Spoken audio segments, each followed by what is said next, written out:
Salut à tous. Alors on passe en off dans cette vidéo qui n'était pas prévue, donc ça va être une petite mise au point. Demain avait déjà été prévu donc une vidéo samedi depuis le début de la semaine pour faire le point donc sur le modèle Y Juniper, donc le restyling, et je m'appuyais donc de mes arguments par rapport au modèle 3, donc je suis allé voir qui va reprendre donc le style on va dire, et patatras, il y a des modifications qui sont en train de se faire en Chine bien avant que le restyling donc soit fait. C'est bizarre cette approche. On parle aussi des États-Unis, mais qu'est-ce qui va se passer au niveau de l'Europe? Donc je te laisse regarder donc les photos.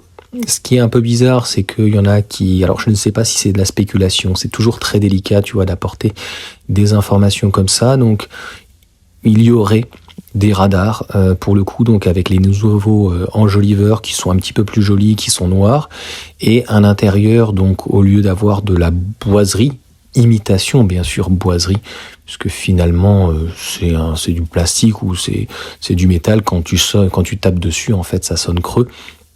Donc on aurait la même ambiance, on va dire, que la modèle 3, avec a priori toujours un hardware 3 et des batteries qui seraient la même. Donc en Chine c'est 60 kWh, c'est les anciennes qu'on avait, en tout cas que j'ai moi, de CATL.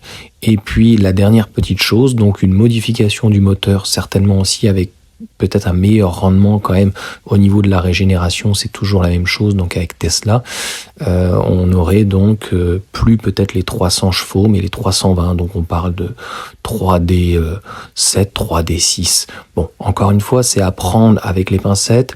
C'est aussi des informations qui viennent de très très loin, et en plus c'est certainement peut-être un véhicule qu'on verra jamais. Aujourd'hui, le modèle Y propulsion, on va dire, est produit soit en Chine, soit en Europe, en Allemagne, mais aux États-Unis, ils ont encore un autre type. Ils ont arrêté la propulsion pour un 4 roues motrices qui fait de mémoire 5 secondes.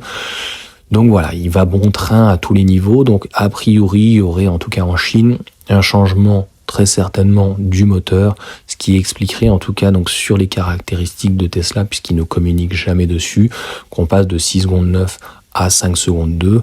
Bon, c'est beaucoup mieux. Après, certains parlent éventuellement que le véhicule aurait pu être bridé, ou je sais pas s'il pourrait y avoir un allègement, mais a priori non. Tu vois, donc si tu sais décrypter le mandarin, tu me le dis à ce moment-là. Et puis voilà, mais il va toujours bon train. Ça fait le buzz. Je pense que c'est plutôt ça l'intérêt de Tesla. Donc ça évite la pub, le buzz.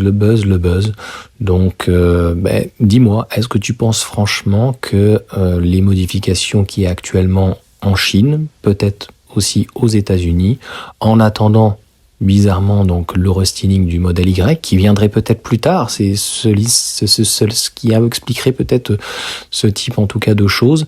Est-ce que finalement ce petit refresh, ce petit restyling, cette mise à jour on va dire donc stylistique si on peut dire, avec un moteur aussi un petit peu plus puissant peut-être, arriverait en France et donc en Europe?